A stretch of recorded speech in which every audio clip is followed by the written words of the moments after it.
Caleb Carr was born in Manhattan on the 12th of August 1955. He graduated in history from New York University. He is a novelist and an expert on U.S. military history, having taught it for 3 semesters at Bard College. He has written several novels, including The Alienist. The book, written 27 years ago, has received numerous awards and remains an international bestseller to this day. It has got the attention of many readers mainly because of the detailed historical description of the period in which the author sets the book. What is also attractive is the presence of Theodore Roosevelt in the novel. He, at the time the future President of the United States, in the book is the police commissioner, the only righteous one in a corrupt body. The book begins with this note to explain its title. The term alienist in fact derives from the French alien, which in turn derives from the Latin alienatus, meaning estranged from reality. New York Times journalist John Moore narrates the novel in the first person. He is at the funeral of an old friend, Theodore Roosevelt.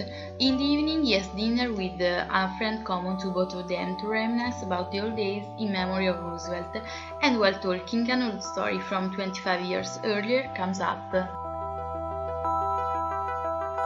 We are in New York in 1896, and a serial killer is terrorizing the city by killing young transvestites and mutilating their corpses. The then police chief, Theodore Roosevelt, invites the reporter John Moore and the alienist Laszlo Chrysler to investigate unofficially the discovery of a mutilated and abandoned body near a bridge under construction. However, they are confronted with a society that considers criminals genetically predisposed.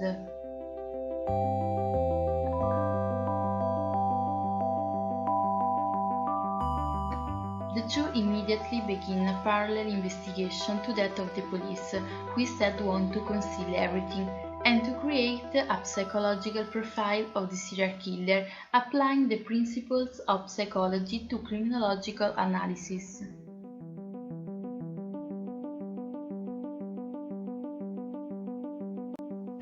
They will be helped by 2 sergeants who are experts in new technologies, the Isaacson brothers, and by the first woman to work in the New York PD, Sarah Howard, assistant to Commissioner Roosevelt. In 2018, the TV series inspired by the book was released on Netflix.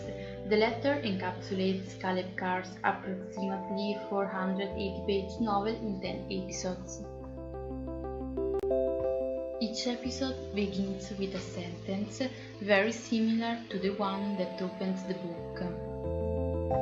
The series follows the contents of the book quite closely. The main difference is the description of the surveys of the investigation team, which in the book is much more detailed. In addition, the development of the investigations into Dr. Chrysler's mind is meticulously described in the book.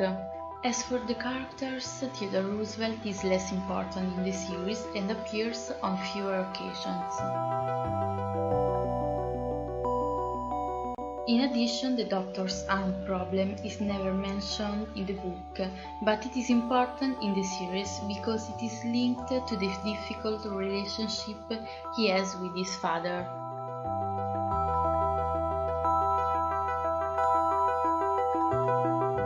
The story of this series is so overwhelming that you watch it in one go.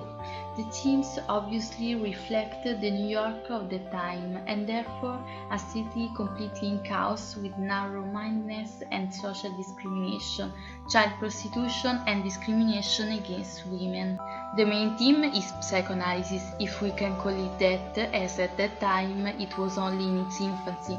Dr. Chrysler not only wants to investigate in order to catch the murderer, but is almost obsessed with understanding the reasons for such actions.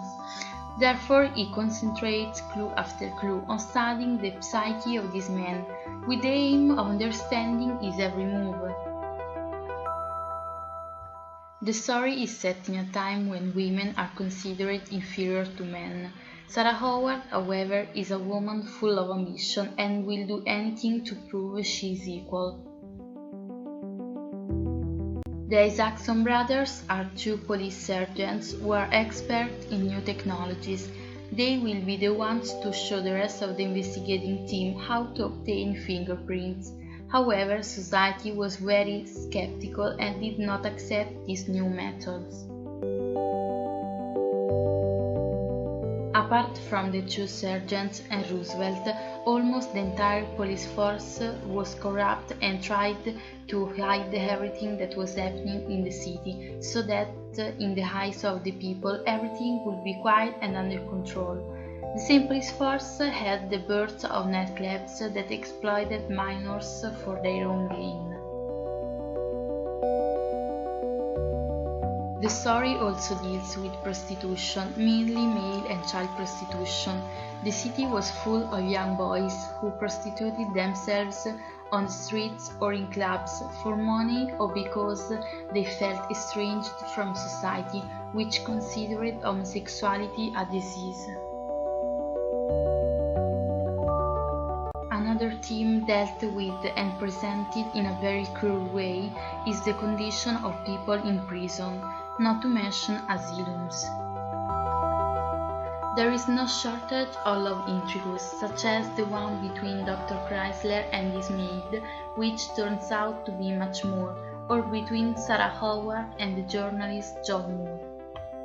I have always loved criminal profiling series, and The Alienist immediately intrigued me, eventually proving to live up to expectations.